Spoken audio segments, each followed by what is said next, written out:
So here, my dear student and friends, today we are going to discuss about the timing diagram of 8085 microprocessor. Now coming to the point, this is one important topic of 8085 microprocessor because whenever we are going to do or write some kind of programs, obviously we need to write some kind of instructions. And for these instructions, we need to know the required time because nowadays we are talking about faster processor, much faster. If I talk about these i3, i5, i7, why these things are means upgraded versions? Why? What is the basic difference? Because of the faster execution and any other means lot of other things that are involved. Not only with this timing and how faster this GPU, CPU, and everything, the processing speed. So the one core important part is timing diagram.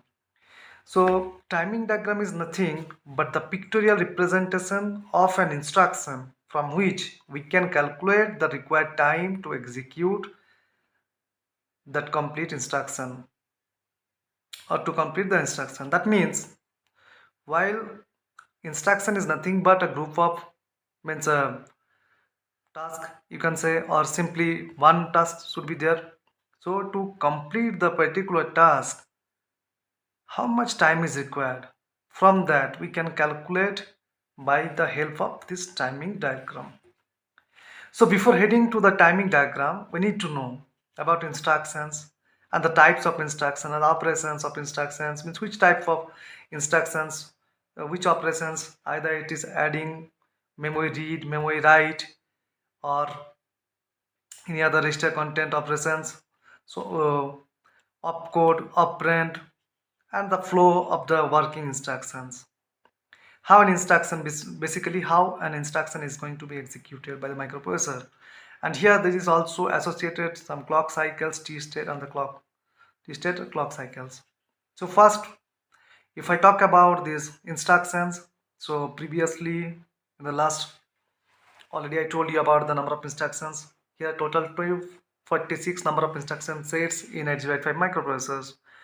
So depending upon the byte size of instructions, these are the three types of instruction. One is 1 byte instruction, 2 byte instruction, 3 byte instruction. We discussed it earlier in my previous lecture. So I'm not going to discuss about, not to take much time here. Directly we are focusing on this part, and depending upon the operations, some memory read, here we are going to focus only memory read operations, memory write operations, and opcode fetch, this kind of instructions. So machine cycle, the very first thing, this most important. Sometimes we are saying for execution of an instructions, if it has only one task, just if I say I have to go to the department to collect some papers. So in a single sentence, if I say this is one instruction, so in these instructions we are talking about two tasks. One is I have to go to the department, first I have to reach the department, this is one task. Another task is upon reaching over there I'm going to collect some papers. So that means two different tasks is simultaneously, two different tasks is associated or I told in a single sentence. So if I treat it as an instruction, so I can say in this instruction or the sentence I told that has two tasks, so that means that need two machine cycle. Now why I'm going to say about this machine cycle? For a microprocessor, the required time to complete an operation, so just like a task or operation, you can say task or operation of accessing memory or input output devices is called machine cycle. So for that instruction I have given the example, I have to go to the department to collect some paper. So two machine cycle I can say. For this one machine cycle I will go to the department, and upon reaching the department I will collect the paper. So in machine cycle 2 will be collecting the paper. In an instruction, many numbers of machine cycles can be there depending upon the operations to be performed. It is denoted by capital M, right? Now in a clock cycle, T states are there. So what is T state? This is the one time period of frequency. So T state, this is the one time period of frequency. It is also known as the timing state, T state. For opcode fetch operation, 4 T states required. For memory read operation, 3 T states required. And for memory write operations, 3 T states are required. So these are the basic thing we have to focus first, right? Now directly we are coming this opcode fetch. We are coming to this opcode fetch, right? So opcode fetch is a operations. So if I talk about this opcode fetch, opcode means if I write some instruction just like MBI A comma 07H. If I write an instruction, this is a 2-byte instruction. How this is 2-byte instruction? Because while writing an instructions, in the previous lecture I told you how this is 2-byte instruction. So suppose the starting memory locations, if I take it from 2008, it is going to be start. So the very first thing I have to know what operations we need to do. That means the opcode of MBIA will be first we have to execute. Then we will get to know the things, because MBIA, 07H means the content of 07H moved immediately to the accumulator. Means this content 07H, or you can say this is the 07H data byte. This data byte should be moved immediately to the accumulator, right? Now, so in this 2001 memory H location, we are the content of means this 07H content, this 07H content will be moved to accumulator. So here we will get the data byte. Here we will get the data byte. That means somewhere it is already there in any register. So it is the memory read operations. So this is the opcode phase, this is the memory read operation, right? So in case of MVIA 07H, these are two things. One is opcode fetch, there is memory read. There is memory read. So the first thing is opcode fetch. Every time we have to, for execution any instruction, we have to follow the opcode fetch. So now coming to this opcode fetch timing diagram. So I said the machine cycle. So already I told you in the opcode fetch there are 4 T states are required. So here 4 T states, when T1, T2, T3, T4, and we have taken. That means now if I talk about this timing diagram of opcode fetch, because everything while writing any instruction we need to focus on the timing diagram for particular, just like opcode fetch, memory read, memory write. If we know these 3 things, definitely we can write any kind of, or we can draw any kind of timing diagram. We can calculate the required time to execute of an instructions, right? So directly coming to this machine cycle, as I said, these are 4 T states required. So these are T1, T2, T3, T4, and for these we have taken clock pulse. So it started from here. Take any sequence you can take, the same sequence would be there. And here we have to focus, as I said, this 2000H we have to take the starting memory location. So this is our starting memory location, ML, right? Starting memory location. So in this starting memory location, that means in 2000H what should be there? And the memory location, obviously this is a 16-byte address. So 16-byte address, that means we know from A0 to A15, this is our address. In this address buses we have total A8 to A15. This is higher order address, higher order address, higher order address, and AD0 to AD7. This is our, that means A7 to A0. This is our lower order address, lower order address. But sometimes the thing is that D0 to D7, D0 to D7, this is our data bus. And we know from the bus architecture there is a multiplex bus that is called AD0 to AD7. This is multiplexed bus. And whenever you are talking this multiplexed bus, so for this multiplexed bus we have to distinguish the address, and that will be done by the help of ALE. Who is ALE? The full form of ALE is address latch enable. Address latch enable. Now few things we have to remind we have to keep in our mind. So for the first thing, whenever you are taking this, so very first the higher order address bus would be taken. So in this first T1 to T3, 8 to 15 we have taken the higher order address because that is D0 to D7 and A0 to A7. This is the multiplex bus that is known as AD0. That means I can say AD0 to AD7. This is our multiplex bus.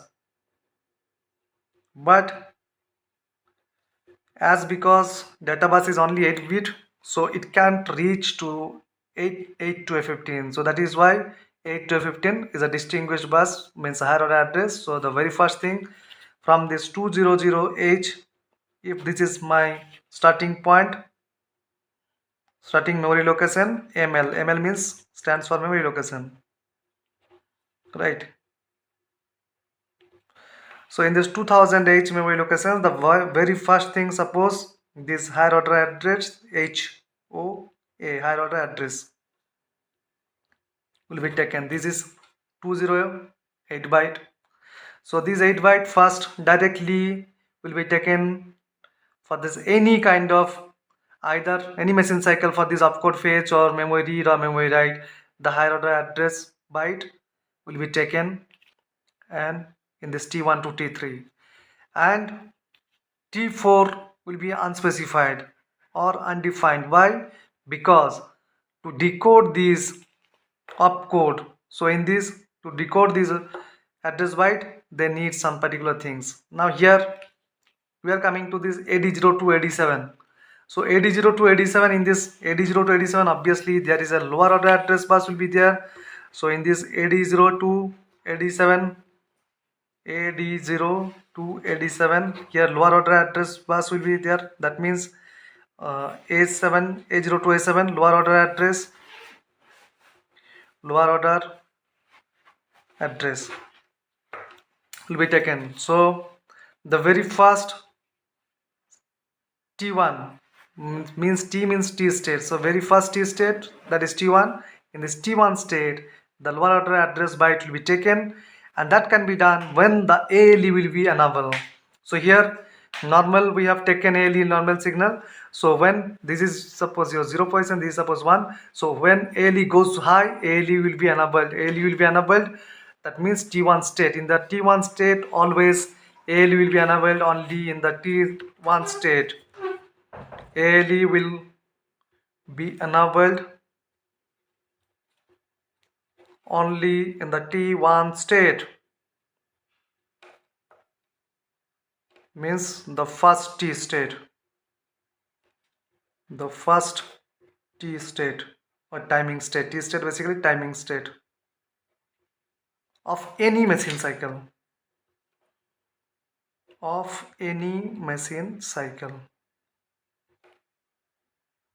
right? And after that it goes to low. So here we have taken for this T1 state, so lower order address byte. So that means the lower order address byte, suppose 00H. So here lower order address byte, that is 0 LOAB and this HOAB, higher order address byte. So this lower order address byte. So here if I take this example, it goes to 20H here, and 00H means here will be 00H.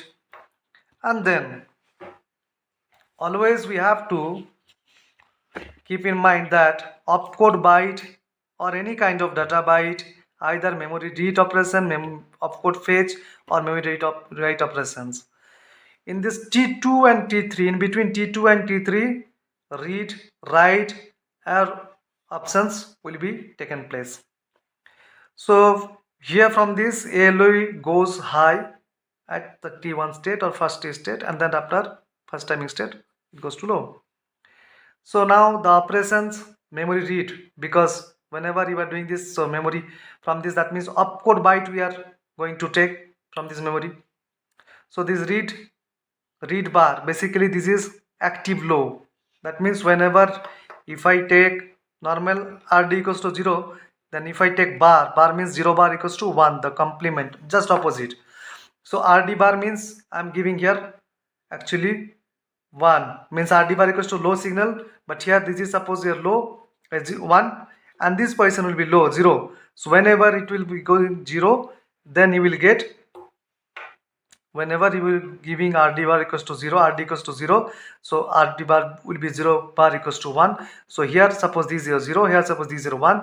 So obviously from this T2 and T3, means in between T2 to T3, the opcode byte, this data byte means the opcode byte of this suppose MBIA have taken MBIA. So I know the opcode of MBIA, that is suppose 3E. Okay, so it will be taken the opcode byte here, and then rest again will be 1, right? We are not doing any kind of write operations, so it will be active high. That means we are pressing only 1. 1 means 1 bar equals to 0. So if I put WR equals to 1, then WR bar equals to 1 bar equals to 0. So 0 means it will not be enabled here. And then two more things we have to think about. Here suppose we have taken this status signal IOM bar S1 S0. So IOM bar for this opcode fetch operation, IOM bar will be 0. Why? Because IO means input and output. So we are not going to do any such kind of input and output operations. That is why only the memory operations. So here M bar, again active low signal should be provided. If I put 0 here, then IO will be 0, means input will be 0, output will be 0. No input output operations we are going to perform here. Only memory will be activated. M bar means again the same process here. M equals to 0 if I put, then M bar equals to 0 bar equals to 1. So memory will be enabled.